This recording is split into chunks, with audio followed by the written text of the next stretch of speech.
Bem, meus amigos, boa noite a todos. Nós estamos aqui na Sociedade de Estudos Espíritas Francisco de Assis. Hoje, dia 7 de setembro de 2022, estamos comemorando os 200 anos, né, da independência do Brasil. Como passou rápido, né? 200 anos passaram assim, ó. Mas estamos aqui firmes, caminhando para os 300 anos, se Deus assim o permitir. Estaremos presentes nesses 300 anos, né? Afinal, somos espíritos imortais. Da mesma maneira que estávamos presentes na independência, estamos presentes hoje, continuaremos. Então, que nós possamos continuar a nossa caminhada, conhecendo essa doutrina, que tanto, com certeza, irá nos ajudar nesse nosso trabalho, né, de evangelização do nosso país, de evangelização do mundo em que estamos vivendo, e que nós possamos colaborar efetivamente com esse trabalho. Então, vamos agradecer a Deus essa oportunidade que Ele nos concede de estarmos aqui mais uma vez reunidos, hoje com o retorno da nossa irmã Ideína, que todos nós, Senhor, possamos receber a Tua bênção, a Tua infinita misericórdia e forças para continuarmos a nossa caminhada, para continuarmos nesse trabalho. Envia, Senhor, para perto de nós esses anjos guardiães, para que eles nos fortaleçam o espírito e nos ajudem, Senhor, equilibrando as nossas energias e potencializando a nossa fé. E assim, envolvidos por esse amor que sentimos vir do coração desses espíritos amigos, pedimos amorosamente que nos permita iniciarmos o nosso estudo da noite de hoje, na graça de Deus. Então, meus irmãos, vamos começar o nosso estudo, como eu falei antes, toda quarta-feira nesse horário, né, 19h50, nós estudamos essa obra que tem o título, o nome de Emmanuel. Não sei se está dando para vocês verem, agora sim, acho que melhorou, né? Emmanuel é um livro de Francisco Cândido Xavier, psicografia de Francisco Cândido Xavier, pelo Espírito Emmanuel, e tem o nome de Emmanuel, esse livro, porque foi o primeiro livro que Chico psicografou do amigo espiritual Emmanuel. Então, nós estamos aqui no capítulo 5, que tem por título, o título capítulo 5 é a necessidade da experiência, e hoje nós vamos começar o item 5.2, os planos do universo são infinitos. E Emmanuel inicia assim o texto: para os desencarnados da minha esfera. Perceberam? Para os desencarnados da minha esfera. O primeiro dia do espírito é... Ô, Rosê, já encontrei. Eu ia pedir para tu dizer onde está, mas já encontrei. Encontrou? Ótimo. Para os desencarnados da minha esfera, o primeiro dia do espírito é tão obscuro como o primeiro dia do homem o é para a humanidade.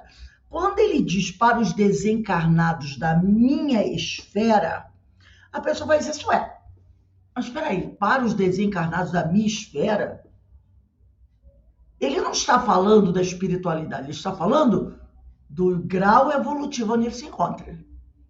Porque todos, tanto que ele diz, para os desencarnados da minha esfera, da faixa evolutiva onde ele se encontra. Porque tem desencarnados de várias faixas evolutivas. Então, aqueles que estão ali no nível dele, que ele não diz qual é, percebeu? Ele não diz. Ele diz, para os desencarnados da minha esfera, o primeiro dia do espírito é tão obscuro como o primeiro dia do homem o é para a humanidade. Somente sabemos que todos... Rose, Oi. Ele quer dizer o primeiro dia do espírito, ou seja, a origem do espírito? Não, ele diz o seguinte, olha só, para os desencarnados da minha esfera, de onde ele se encontra, Isso. De onde ele se encontra, o primeiro dia do espírito, o primeiro dia dele ali, chegando no lugar, aquela esfera é tão obscuro como o primeiro dia do homem o é para a humanidade. Ele está querendo dizer o seguinte: o primeiro, vamos dizer assim, o primeiro dia do homem para a humanidade. Imagine esse ser que acaba de se tornar espírito, que passou por aquela transformação, que entrou na idade da razão. Como deve ser complicado para esses espíritos que estão começando a sua caminhada como homens, como seres racionais. Vamos pensar um espírito muito primitivo. Um espírito que acaba de passar por toda aquela transformação que nós estudamos nas questões 607, 607A, lembra? Ele sai daquela questão dos espíritos que estão passando para a era do espírito, para o nível de espírito, entrando na faixa de razão. Imagina para esse ser que está adentrando nessa faixa da razão. Entendeu o que eu estou dizendo? É igual a criança, né? Que surgiu nesse mundo. Imagina como deve se sentir esse ser que acaba de, pela primeira, vamos imaginar, assim, é uma coisa difícil de imaginar, mas vamos imaginar a primeira vez que esse ser se deu conta que ele é um homem, que ele é um ser humano. É isso que ele está querendo dizer. Ele está fazendo essa comparação.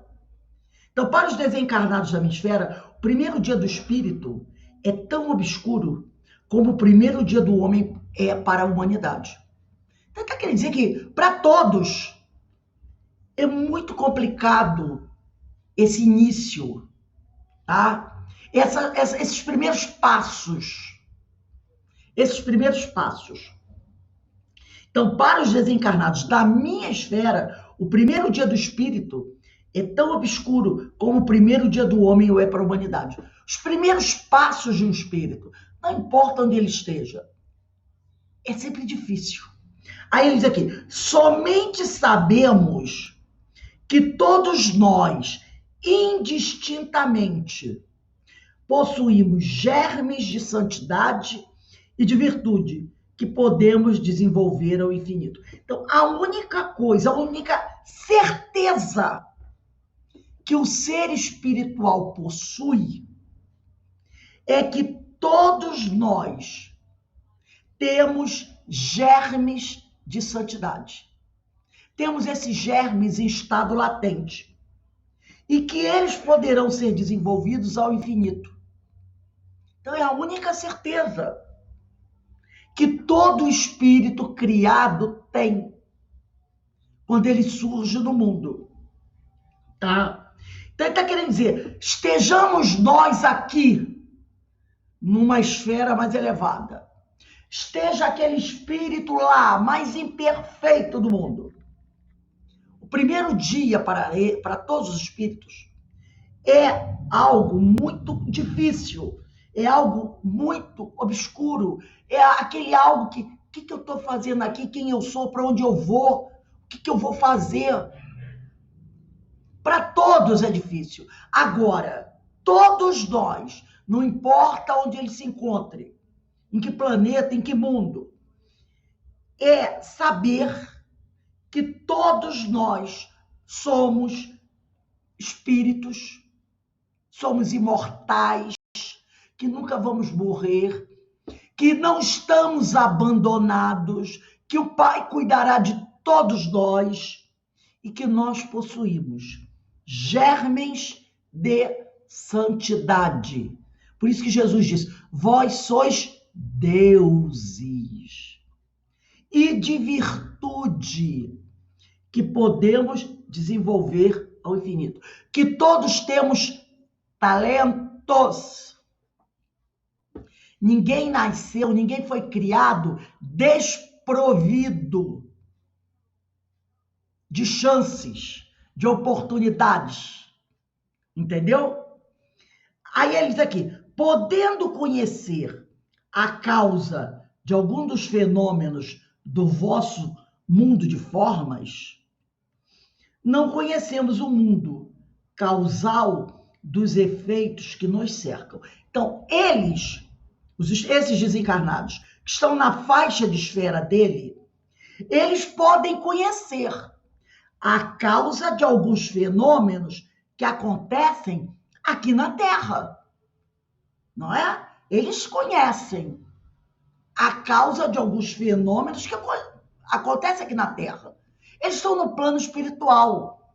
Quando alguns fenômenos acontecem aqui, não importa, eles podem saber, pelo conhecimento que já adquiriram, por estar no plano espiritual, eles podem saber a causa de alguns dos fenômenos que acontecem aqui na Terra.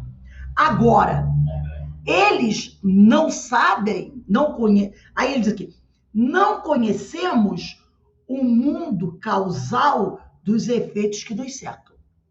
Mas eles não conhecem as causas, tá, dos fenômenos e dos efeitos que acontecem no plano espiritual.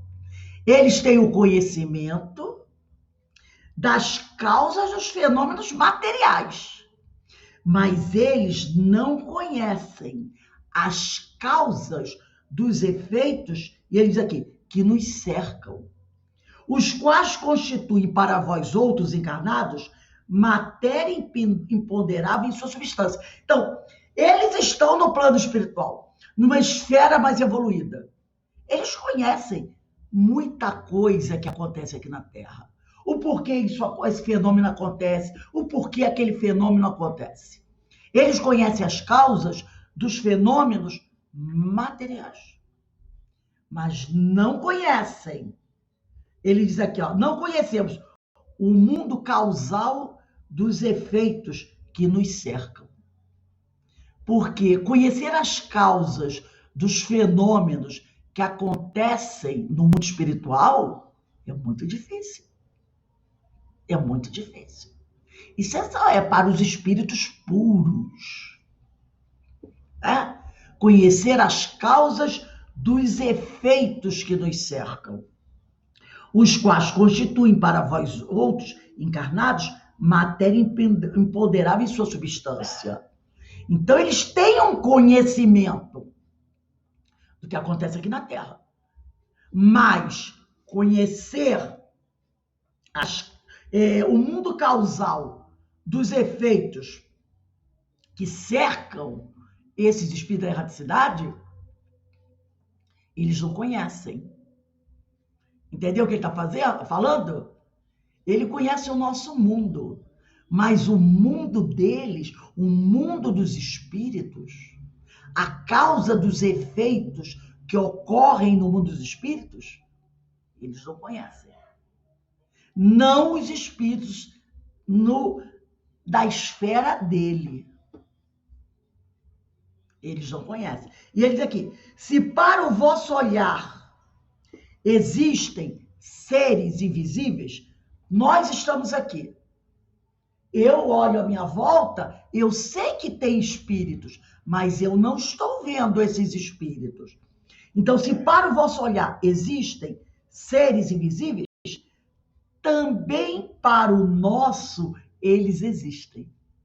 Então, ele está dizendo que no nível da esfera em que ele vive, tem seres que ele não consegue ver, mas que estão lá. Percebeu?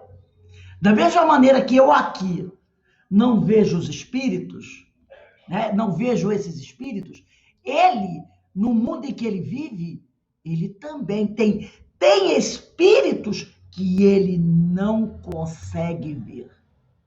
Ele consegue ver os espíritos que estão no nível dele. Mas aqueles gênios estelares, engenheiros siderais, ele não consegue ver. Entendeu?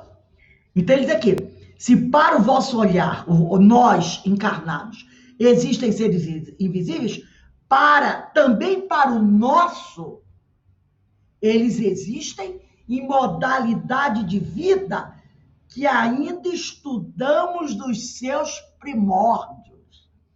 Eles agora, no nível evolutivo dele, ele está começando a estudar os primórdios desses seres que eles não conseguem ver. Nós estudamos aqui os primórdios dos primeiros espíritos que habitaram o planeta Terra, não é? A gente fala dos homens pré-históricos, a gente fala, estamos estudando os seres da terceira ordem, que são os espíritos imperfeitos. Mas eu pergunto a vocês, nós temos condições de estudar os espíritos puros? Nós estamos estudando os primórdios dos espíritos da segunda ordem. Os primórdios dos espíritos da segunda ordem.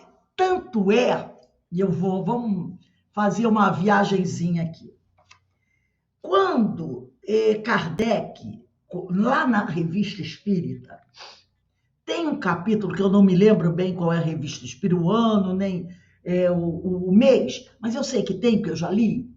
Quando Kardec fala, né, tem uma publicação que Kardec coloca na Revista Espírita, quando ele vai falar, ele menciona uma escala espírita dos espíritos puros. Ele faz uma menção a uma escala espírita dos espíritos puros. Porque um espírito, se eu não me engano, eu não sei se foi São Luís, que faz um comentário, uma publicação na Revista Espírita. Aí, é para coçar a cabeça. Aí, aqui, ele chega na questão 112 do Livro dos Espíritos e fala assim: primeira ordem, espíritos puros. Caracteres gerais, nenhuma influência da matéria. Superioridade intelectual e moral absoluta, com relação aos espíritos das outras ordens. 113, primeira classe, classe única. E aí ele faz um rápido comentário sobre os espíritos puros. E é o máximo que nós poderemos entender. São, se eu não me engano, 3 parágrafos. 3 parágrafos. Tá lá. Os espíritos que a compõem percorreram todos os graus da escala e se despojaram de todas as impurezas da matéria, tendo alcançado a soma de perfeição de que é suscetível a criatura, não tem mais que sofrer provas, expiações. E aí vai falando, e termina assim: podem os homens pôr-se em comunicação com eles, mas extremamente presunçoso seria aquele que pretendesse tê-los constantemente às suas ordens, tá? Mais ou menos na Revista Espírita, de outubro de 1860, tem lá um artigo sobre espíritos puros. Outubro de 1860, tá? Mas na Revista Espírita, eles botam 3 parágrafos sobre... Revista Espírita não, no Livro dos Espíritos, na questão 113, sobre os espíritos puros. E para por aí. Então, não dá para a gente mergulhar no estudo dos espíritos puros. Agora, quando ele fala dos espíritos imperfeitos, da terceira ordem, é bem grandinho. Vai da 101 até a 106. Quando ele fala dos espíritos de segunda ordem, vai da 107 até a 111. Também tem algumas coisinhas. Nos espíritos puros é uma questão, 2 questões e acabou. Então, nós agora estamos estudando os primórdios dos espíritos da terceira ordem, né? Que são os espíritos imperfeitos. Estamos estudando os espíritos da segunda ordem, não é? Estamos lá, estudando os espíritos da segunda ordem, que ele coloca aqui, como eu falei, né? Está aqui, são os espíritos da segunda ordem, são os bons espíritos. Agora, na esfera que Emmanuel está, eles começam a estudar os primórdios desses espíritos que eles não conseguem ver. Então, veja a situação. Ele diz aqui, ó, se para o vosso olhar existem seres invisíveis, também para o nosso, na esfera em que eu me encontro, esses espíritos invisíveis também existem.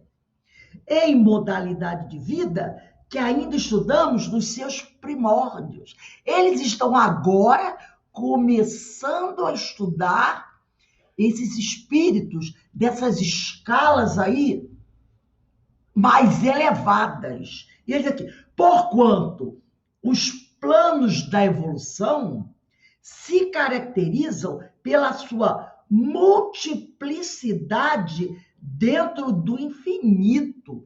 Ele está falando dos mundos perfeitos, né? Então, os planos da evolução se caracterizam pela sua multiplicidade dentro do infinito. Essa escala espírita que Kardec apresenta no Livro do Espírito, ele mesmo diz, eu, com os amigos espirituais, ele diz, sou eu, os espíritos, e eu, foi um trabalho conjunto entre Kardec e os amigos. Fiz elaborar essa escala espírita para facilitar o nosso entendimento, mas não quer dizer que ela seja exatamente como acontece. Ele diz que, para facilitar didaticamente a nossa compreensão, eles elaboraram essa escala. Mas não quer dizer que existam apenas essas três ordens. Apenas essas classes. Mas para facilitar. Agora, o Emmanuel fala aqui, os planos de evolução se caracterizam pela sua multiplicidade dentro do infinito. Então, essa multiplicidade dentro do infinito não estão contidos nessas três ordens, apenas nessas classes. Tem muito mais coisas que Emmanuel ainda nem conhece, que ele ainda nem conhece, que será revelada de acordo com a evolução do espírito. Aí ele diz aqui, ó, aqui reconhecemos quão sublime é a lei de liberdade das consciências. E dessa emancipação provém a necessidade da luta e do aprendizado. Que liberdade de consciência é essa? Se libertar da ignorância. É a libertação das sombras. Porque conforme você vai se libertando das sombras, você vai conseguindo ter essa emancipação. E você vai estudando, vai lutando e vai conhecendo as coisas. Então, ele diz aqui reconhecemos quão sublime é a lei de liberdade das consciências. Lá na quinta-feira, na sexta-feira, nós estudamos sobre a obsessão. Essas mentes obsediadas, elas são prisioneiras. Elas são prisioneiras. Elas não têm essa liberdade das consciências, tanto que eles são manipulados. Agora, ele diz, aqui nós reconhecemos quão maravilhoso é você ser livre para pensar, para refletir, para estudar. Como tem um estudo, estou dando um spoilerzinho do próximo estudo que a gente vai fazer nessa semana, conhecimento é poder. Conhecimento é poder. Tá? Então, por quê? Então, dessa emancipação provém a necessidade da luta e do aprendizado. Vamos pegar aqui o nosso Evangelho segundo o Espiritismo, capítulo 3. Evangelho segundo o Espiritismo, capítulo 3, há muitas moradas na casa de meu pai. O título já disse tudo, né? No capítulo 3, vamos dar uma olhadinha aqui, no item 9. Eu não vou ler todo, vamos pegar algumas coisas. Item 9 do capítulo 3. Há muitas moradas na casa do meu pai.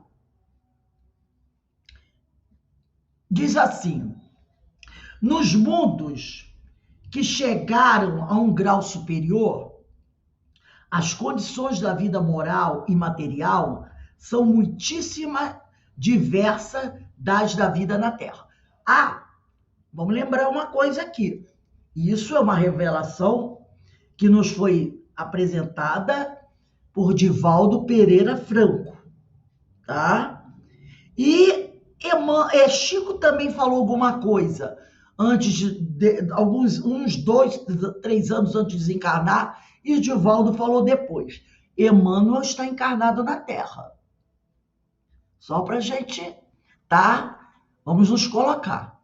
Emmanuel está, isso foi o Chico que falou, poucos anos antes de morrer, que Chico já estava encarnado, que Emmanuel já estava encarnado, eu ia encarnar, e Divaldo depois confirma. E tem um livro, se eu não me engano, é Amor e Sabedoria de Emmanuel, parece que do Clóvis Tavares, que o Clóvis Tavares também vai abordar esse assunto. Eu vou ver se eu tenho esse livro, eu vou ver se eu resgato isso, tá?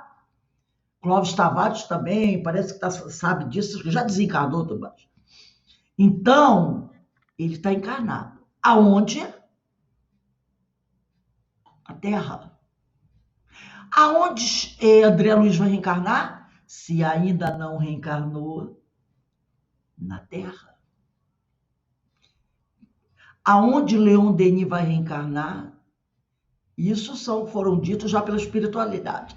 Se ainda não reencarnou, na Terra. Porque depois que o Chico desencarnou, houve entendeu?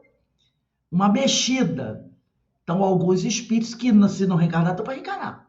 É na Terra. Só para a gente sentir, entendeu? Sobre a Terra. Então, ele diz aqui, nos mundos que chegaram a um grau superior, as condições da vida moral e material são muitíssimo diversas das da vida na Terra. Como por toda parte, a forma corpórea aí é sempre a humana, mas embelezada, aperfeiçoada e, sobretudo, purificada. O corpo nada tem da materialidade terrestre e não está, conseguintemente, sujeito às necessidades nem às doenças ou deteriorações que a predominância da matéria provoca. Então, quando a gente fala de planeta de provas e expiações, a gente fica pensando nisso. Quando Francisco de Assis, depois de ter reencarnado como João Evangelista, volta à Terra, numa reencarnação como Francisco de Assis. Reencarnando ainda na Terra. Paulo de Tarso, dizem também que depois de Paulo, ele também reencarnou ainda na Terra.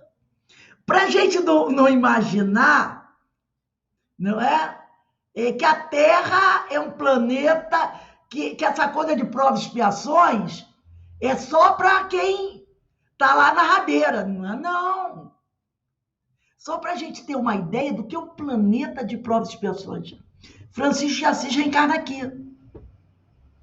Emmanuel reencarnou aqui, depois de Emmanuel, várias vezes. Padre Manuel de Nóbrega e outros antes. Aonde Joana de Ângelo reencarnou depois de ser Joana de Cusa? Várias reencarnações na Terra. O Divaldo disse que uma das últimas dela foi como Frei Joana lá no México. Santa Joana lá no México, né? Que ela também teve aqui em Minas, acho que foi na Bahia, aquela... quando a gente era criança, no meu tempo de criança, a gente estudava sobre isso. Uma freira, uma madre, que na época da independência do Brasil, ela, Joana, eu esqueci o nome dela, ela era uma freira, ela era madre superiora num convento. E os portugueses, quando vieram, né, para levar Dom Pedro para Portugal, eles houve várias guerrilhas dentro do Brasil. Até o Jornal Nacional passou sobre isso, né? Sobre a independência. Não foi essa coisa que só Dom Pedro levantando a espada, não. Houve várias revoltas do Brasil para impedir que os portugueses entrassem no Brasil. Inclusive falou das marisqueiras lá do Maranhão. Mulheres que coletavam mariscos nas praias. Elas, enquanto os soldados vinham desembarcando, elas de alguma forma, eram mulheres escravas, da maioria mulheres negras, elas seduziram os marinheiros que desembarcavam ali nas praias, e eles foram descendo dos navios. E, enquanto isso, um outro grupo de mulheres, nadando, entraram nos navios, tacaram fogo dos navios. Isso lá do Maranhão. Então, em várias partes do Brasil, eles não queriam, né, que Dom Pedro I voltasse a Portugal. Então, houve várias revoltas no Brasil.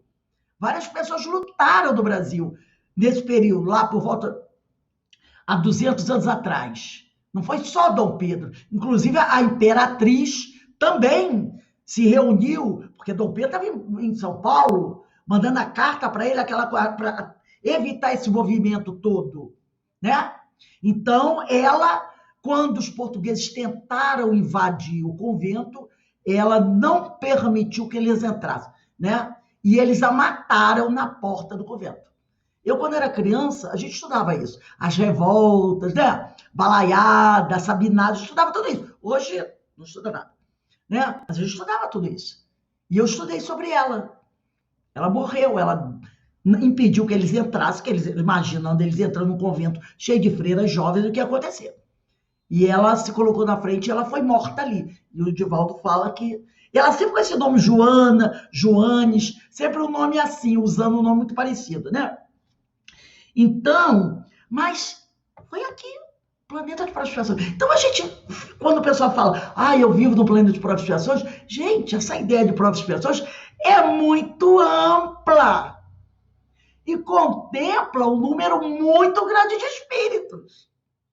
Para um espírito sair de um planeta de provas e expiações e reencarnar, e dizer assim, não preciso mais reencarnar num planeta de provas e expiações,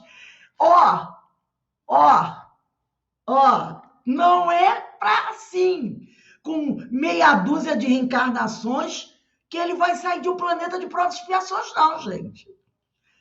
Tem que suar muito, trabalhar muito. Tanto é que está todo mundo por aí ainda, trabalhando. Só que dentro do planeta de provas e expiações, mas num patamar mais elevado. Mas ainda planeta de provas e expiações. Então, ele diz aqui, ele falando agora desses mundos, né? Mais apurados os sentidos são aptos a percepções a que neste mundo a grosseria da matéria obsta. Tá? Então, é aquilo que a gente já vem falando há muito tempo. A matéria limita as faculdades da alma. Num planeta desse aí, bem mais elevado, já não tem essa limitação das faculdades da alma. Porque a matéria não é como a nossa. Veio para o planeta de provas e expiações, vai ter que vestir o invólucro comum a todos. Com uma coisa melhor aqui, outra ali, mas a base é a mesma. É da lei. E aí, continuando aqui, vamos lá para o parágrafo abaixo. A pouca resistência que a matéria oferece nesses mundos a espíritos já muito adiantados, torna rápido o desenvolvimento dos corpos e curta ou quase nula a infância. Isenta de cuidados e angústias, a vida é proporcionalmente muito mais longa do que na Terra. Aí vamos lá para o item 10. No item 10 ele diz assim: nesses mundos venturosos, as relações sempre amistosas entre os povos jamais são perturbadas pela ambição da parte de qualquer deles de escravizar o seu vizinho, nem pela guerra que daí decorre. Não há senhores nem escravos, nem privilegiados pelo nascimento. Só a superioridade moral e intelectual estabelece a diferença entre as condições e dá a supremacia. A autoridade merece o respeito de todos, porque somente ao mérito é conferida e se exerce sempre com justiça.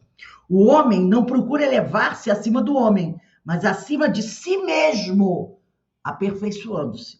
Seu objetivo é galgar a categoria dos espíritos puros, não lhe constituindo um tormento esse desejo, porém uma ambição nobre que o induz a estudar com ardor para igualar-se a eles. Agora vamos lá para o item 12. Entretanto, os mundos felizes não são orbes privilegiados, visto que Deus não é parcial para qualquer de seus filhos. A todos dá os mesmos direitos e as mesmas facilidades. Deixa eu só sair um negocinho aqui. Deixa eu ver se sai. Entrou uma coisa aqui que está me atrapalhando. Não sei como sair disso. Tá aparecendo alguma coisa aí na tela? Não. Ah, já achei o negócio aqui, já achei. É um negócio que aparece aqui. Aí ele diz aqui: a todos dá os mesmos direitos e as mesmas facilidades para chegarem a tais mundos. Fá-los partir todos do mesmo ponto, simples e ignorantes, como está lá na questão 115 de O Livro dos Espíritos. E a nenhum dota melhor do que os outros. A todos são acessíveis as mais altas categorias. Apenas lhes cumpre conquistá-las pelo seu trabalho, alcançá-las mais depressa ou permanecer inativos por séculos, olha aí, ou permanecer inativos por séculos de séculos no lodaçal da humanidade. Olha como ele fala aqui, né? Que ele diz o seguinte: cabe a cada um de nós alcançar esses mundos venturosos. Cabe a cada um de nós fazer esse trabalho para chegar mais depressa a esse mundo ou ficar inativo por séculos de séculos. Lembra o tal dos 100 mil anos? No lodaçal da humanidade. É um resumo do ensino de todos os espíritos superiores, esse texto, tá? Então, depende, como diz o povo, depende de nós permanecer por séculos de séculos no lodaçal da humanidade ou avançar em busca desses mundos venturosos. Livre-arbítrio, nós temos. Agora nós vamos passar aqui para o item 5.3, quando ele fala do o progresso isolado dos seres.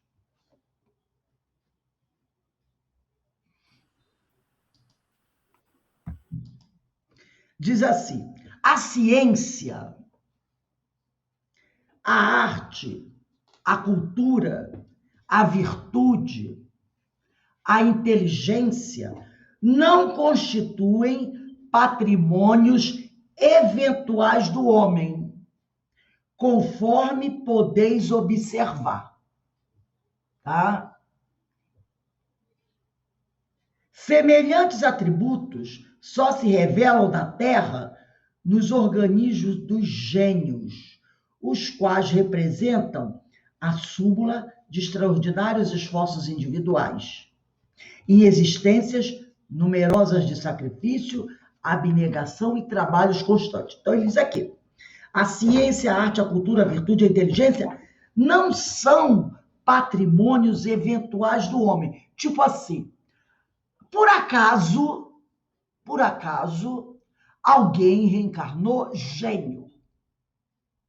Alguém tirou a pedrinha branca, né? Foi lá, meteu a mão no pote e tirou a pedrinha. Opa! Vou ter uma reencarnação como gênio, inteligente, né? Aí ele diz, esses atributos, essa genialidade, seja da ciência, na arte, na cultura, né? Esse ser virtuoso, esse ser extremamente inteligente, não é ao acaso que eles surgem. Esses atributos se revelam nos organismos dos gênios, os quais representam o quê? O que é uma súmula no relatório?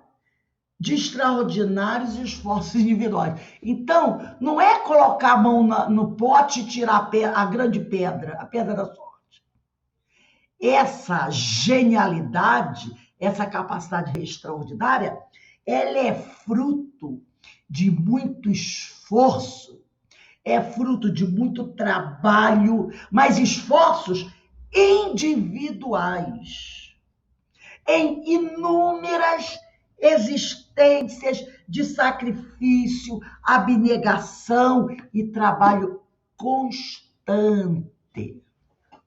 O gênio se faz gênio. Isso que ele está querendo dizer.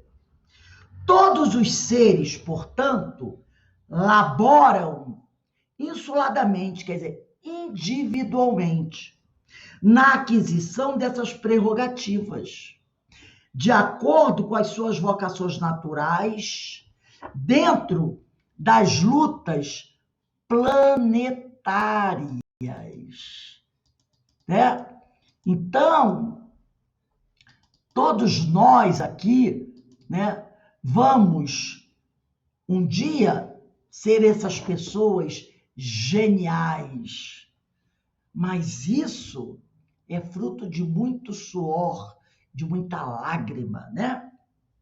E eles aqui, todos laboram insuladamente, quer dizer, individualmente, na aquisição dessas prerrogativas de acordo com as suas vocações naturais, dentro das lutas planetárias. Paulatinamente, quando ele fala paulatinamente, quer dizer, com o passar do tempo, vencem imperfeições, aparam arestas, aniquilam defeitos em suas almas, norteando-as para o progresso, último objetivo de todas as nossas cogitações comuns. Então, esse trabalho é um trabalho de muito esforço. Por isso que ninguém sai do planeta de provas e expiações com 2, 3 reencarnações, gente. É preciso muito trabalho, muito esforço para que você possa ser esse espírito, né, com grande sabedoria. Aí eu trouxe aqui no livro do Leon Denis, O Problema do Ser e do Destino, no capítulo 15, para fazer só algumas considerações muito rápidas, né, sobre esse tema.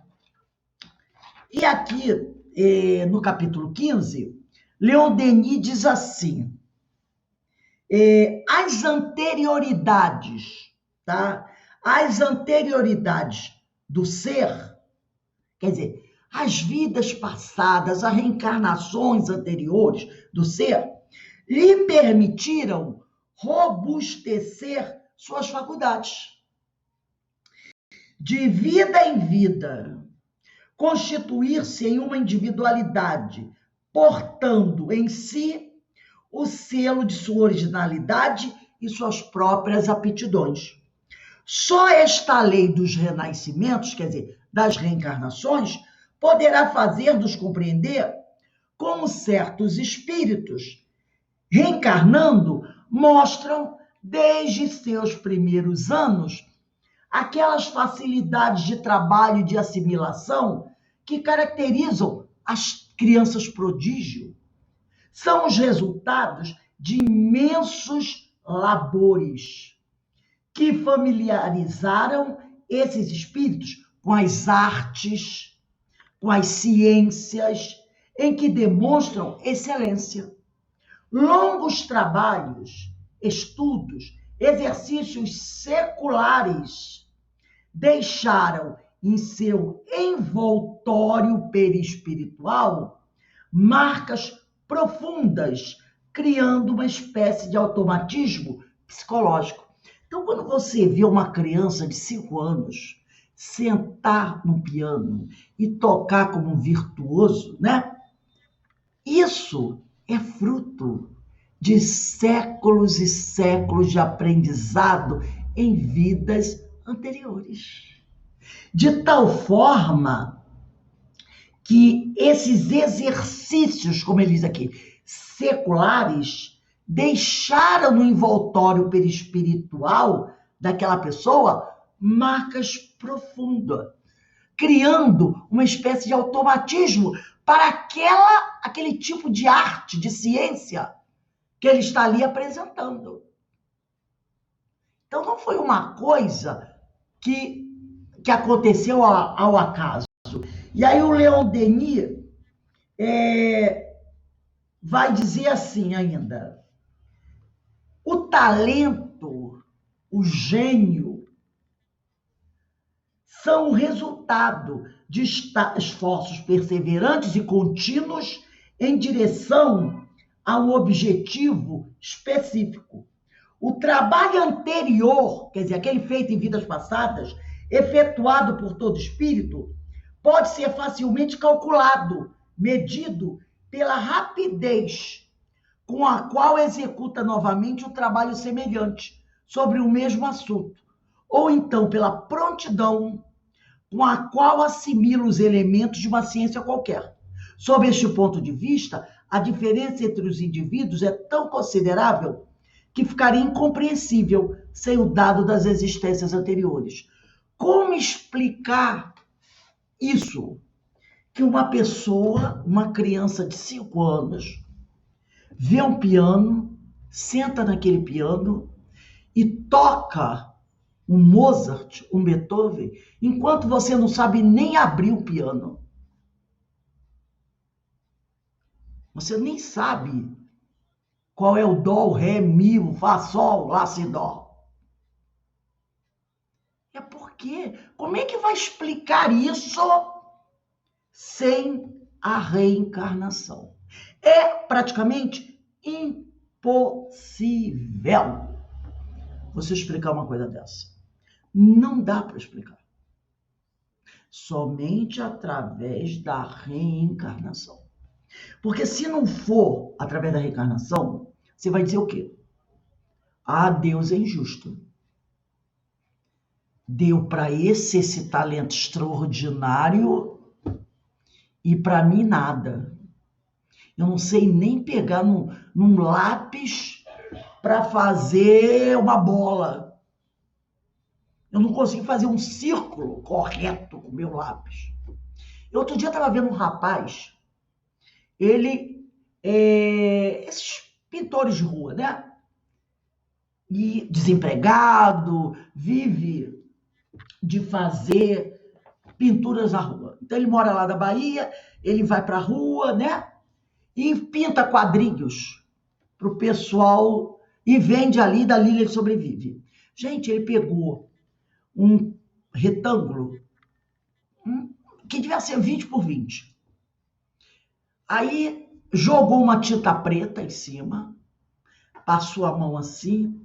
Conforme ele passou a mão, aquele retângulo já ficou pintado tão perfeitamente que eu acho que nem eu com pincel conseguiria, sabe, deixar aquilo tão retinho. Pegou 20 por 20 assim, deve ser 20 por 20, não, deve ser assim, 15 por 20. Era um retângulo, mais ou menos assim, dessa forma. Ele joga tinta preta, pega a tinta preta, joga assim, fez assim com a mão 2 vezes. Ficou liso, sabe? Aquela perfeição. Depois, aí veio depois, ele pega a unha dele, a unha do dedo mindinho, aí fez assim, vum, vum, vum, vum, conversando com a mulher. Vum, vum. Aí eu fiquei olhando e disse, meu Deus do céu. Aí depois ele pegou o dedo, fez assim, aí fez assim. Gente, em menos de 2 minutos, ele pintou um quadro. Lindo, lindo. Ele fez um quadro, a coisa era assim, era uma porção de terra, um coqueiro, o mar. Aí tinha o mar, isso tudo, como diz o outro, em 3D, fica em 3D, né? O mar. A terra afastada, né? O outro lado, como se fosse ele olhando daqui, né? Com um monte, num coqueiro, a praia, do outro lado, uma porção de terra, casas, e era noite, tudo iluminado, tudo iluminado. Você olhava, por isso que ele fez de preto. Aí ele fez, no meio daquele preto, ele fez as casinhas, no meio do preto, ele com a ponta do dedo, ele foi tirando a tinta preta, então ficou as pontinhas brancas. Aqueles pontinhos brancos era como se você estivesse à noite, olhando à distância, a cidade toda iluminada, e as lâmpadas, entendeu? As lâmpadas. Então, aqueles pontinhos que ele foi batendo assim sobre a cidade, cada ponto branco afastava a tinta preta e ficava aquela mancha branca no meio da tinta, mostrando focos de luz. Isso ele fez em 2 minutos. Eu fiquei olhando assim, o próprio fotógrafo, o entrevistador, falou assim, meu Deus, que coisa extraordinária. Aí eu fiquei olhando assim, de onde esse homem tirou esse talento? De origem pobre, sabe? Os pais pobres. O cara fazendo coisas extraordinárias. E quanto que a gente encontra por aí? Nem crianças, né? Eu estava vendo outro dia um trabalho com jovens, essas feiras de ciência, né? E só de escolas públicas. Aí formaram grupos, meninas e meninos. Meninos de 12, 13 anos, meninas de 12, 13 anos. Criando ali com aquele material reciclável coisas extraordinárias. Coisas extraordinárias já. Tudo na base, era feira de ciência, né?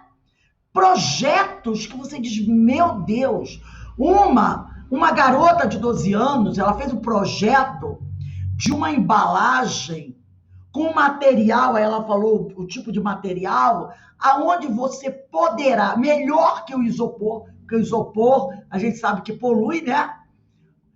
Aonde você pode mandar pelo correio uma embalagem, um vidro, uma coisa assim, e ele não vai quebrar, porque ele vai estar condicionado dentro daquele material, um material que depois não vai poluir a natureza. O professor mesmo ficou assim abismado. Outros já falando, meninos de 14, 15 anos, projetando material para usar como asfalto, sem a necessidade disso. Aí você diz, meninos que vêm da escola pública, não é garotos de escola particular, que viajam aos Estados Unidos todo dia, não. Você vê de onde essas crianças que estudam em escolas públicas, e todo mundo conhece, né? Uma escola pública, do interior, e tudo assim, do interior da Bahia, do interior de Pernambuco. Como essas crianças já estão com esses projetos de ciência? Tem um grupo lá que ganhou um prêmio internacional. Teve um outro grupo que foi convidado para apresentar o projeto dele numa feira de ciência na Alemanha. De tão extraordinário o projeto, inédito, projetos inéditos. Que se o país se aproveitar, né, investir nessas gerações que estão chegando, não deixar que elas se percam e que vão sejam levados para outros países, ou então mesmo que se percam, acabam saindo da escola por não ter condições, são os futuros cientistas. Aí de onde vem esse talento, esse conhecimento todo? Vem de vidas anteriores. Quando essa menina de 12 anos criou, imaginou e criou aquele projeto, e os meninos ali também, e vários outros projetos, isso tudo está aqui já. Eles trazem de reencarnações passadas. Já adquiriram esse conhecimento. Então, colocando ali mais, sabe? Então, é esse tipo de coisa. É o que ele Emmanuel diz aqui. Paulatinamente, esses espíritos vencem imperfeições, aparam arestas, aniquilam defeitos em suas almas, norteando-as para o progresso, último objetivo de todas as nossas cogitações humanas. Então, são espíritos que já trazem esse conhecimento, entendeu? E aí vão surgir oportunidades para eles colocarem isso em prática. Mas não é uma sorte. É fruto de muito trabalho, de muito esforço, em várias e várias reencarnações. É isso que ele está falando aqui, né? É o progresso, esse capítulo aqui tem o título, né? Esse item, o progresso isolado dos seres. Então, cada um de nós está fazendo esse trabalho, esse esforço para se melhorar cada vez mais, para que ele possa, a cada reencarnação, estar melhor, mais evoluído. E não é um acaso, não é uma sorte. Agora, só a doutrina espírita vai conseguir nos fazer entender isso. Ou a gente aceita que a reencarnação existe, ou a gente vai ficar, como foi dito anteriormente aqui, sentado por séculos e séculos, vendo as coisas passarem. Então, Emmanuel chama a atenção da gente para isso, né? Que ele fala, nós aqui, no nosso grau evolutivo, não conhecemos ainda os inúmeros mundos, essa multiplicidade de mundos que existem. Nós não conhecemos tudo. Com nós, podemos dizer, tem muita coisa do planeta Terra de próximo passado que a gente não conhece ainda. Né? Tem muita coisa que a gente não conhece. Então, ele coloca aqui, nós ainda não conhecemos tudo. Existe toda uma multiplicidade dentro do infinito de mundos. Como existe também vários graus evolutivos onde se encontram os espíritos. E através das reencarnações, nós vamos evoluindo, vamos progredindo e vamos avançando nesses mundos. E só a reencarnação pode explicar. Sem reencarnação, não vamos chegar lá. Alguém gostaria de comentar alguma coisa sobre isso, sobre o estudo de hoje? Rose, eu achei. Bom, primeiro que eu fiquei triste, né? Porque a caminhada vai ser longa, né? Quando Emmanuel fala que ele, assim, se para o vosso olhar existem seres invisíveis, também para o nosso eles existem. Caramba! A gente tem Emmanuel como um espírito elevado, né? Como ele vai de grau evolutiva alto, né? Aí ele fala que ele é pequeno. Digo, nossa Senhora! E em relação ao que ainda existe, Pois é. É isso que ele está colocando. Quando você falou Emanuel ainda pequeno, eu pensei assim, meu Deus, eu ainda nem surgi. É isso mesmo. Né? A gente vê como como como ele fala, o título, os planos do universo são infinitos, infinitos. É uma coisa que a gente, sabe, não tem noção da grandiosidade, né? Porque Então, a perfeição é Deus. A perfeição é Deus. Então, nem esses espíritos celestiais, nem esses espíritos puros, nem esses espíritos engenheiros siderais, o espírito puro, do puro, do puro, do puro, ainda tem coisas para aprender, tem coisas que eles não conhecem. Porque frente ao infinito, frente a Deus, tem muita coisa que aprender, tem muita coisa que descobrir, não é? Porque a sabedoria total está em Deus. Alguém vai chegar lá? Não. Então, está aberto a estrada. A estrada está aberta. Com certeza Jesus continua estudando, né? Claro, porque Jesus Imagina, hein? diz que não tem mais nada a aprender. Ele é Deus. E ele nunca disse, eu sou Deus.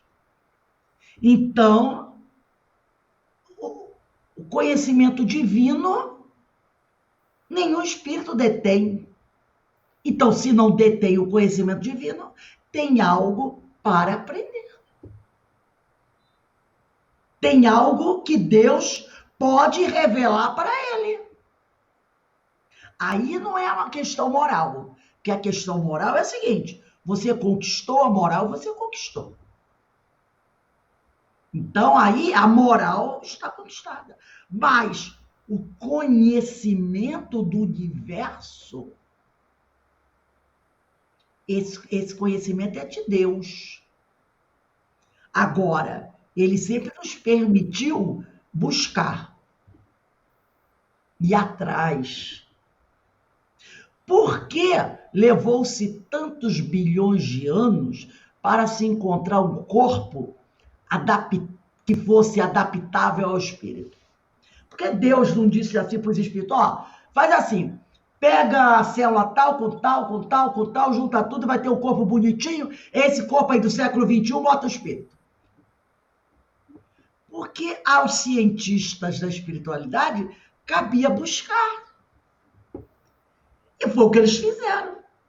O planeta Terra, nos seus primórdios, foi um grande laboratório.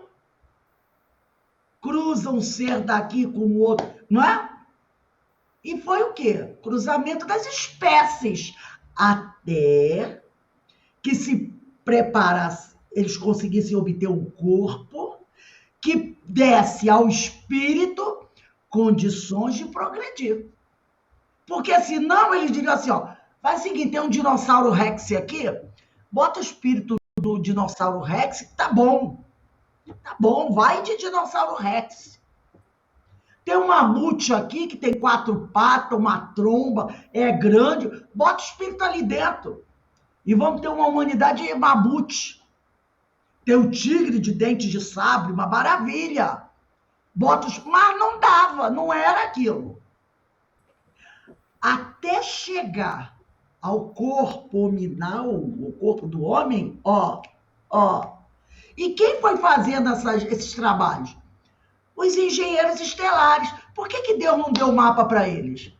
Porque era trabalho deles buscar, elaborar, construir. Eles fizeram isso. E levou bilhões e bilhões de anos. Por que o planeta Terra? Porque Deus não disse assim para Jesus, tá aqui, vou te dar um mapinha, uma planta, você vai lá e faz o planeta Terra em 24 horas. Por que Jesus não construiu o planeta Terra em 24 horas? E olha, não era só Jesus não, né? Tinha uma pleiade de espíritos com ele. Porque fazer um planeta não é assim. O pessoal sentou lá na mesa e ficou lá. Os arquitetos vão formar um planeta. Levou bilhões e bilhões de anos até o planeta estar assim.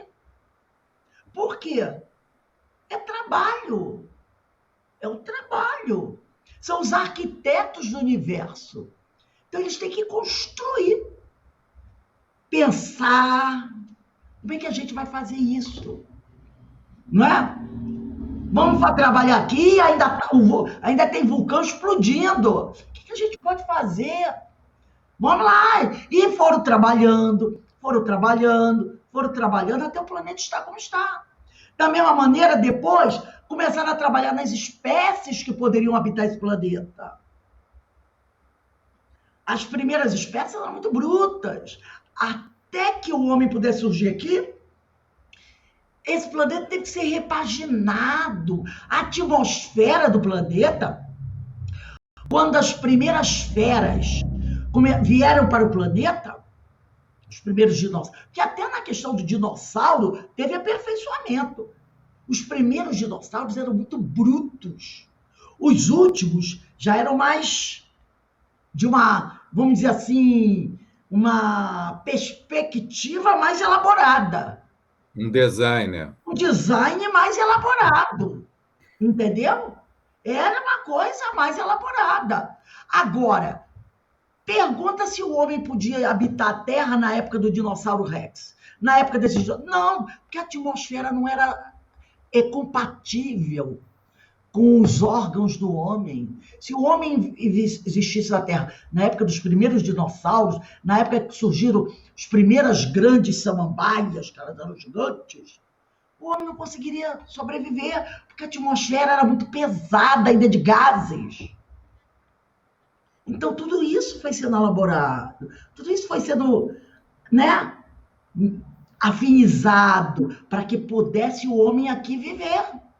Ainda teve que enfrentar a camada de vírus, ainda tinha os vírus aí que tiveram que ser amansados, né? E o homem teve que conviver com eles, aprender a se adaptar a eles. De vez em quando vem um rebelde aí e arrebenta com a gente, né?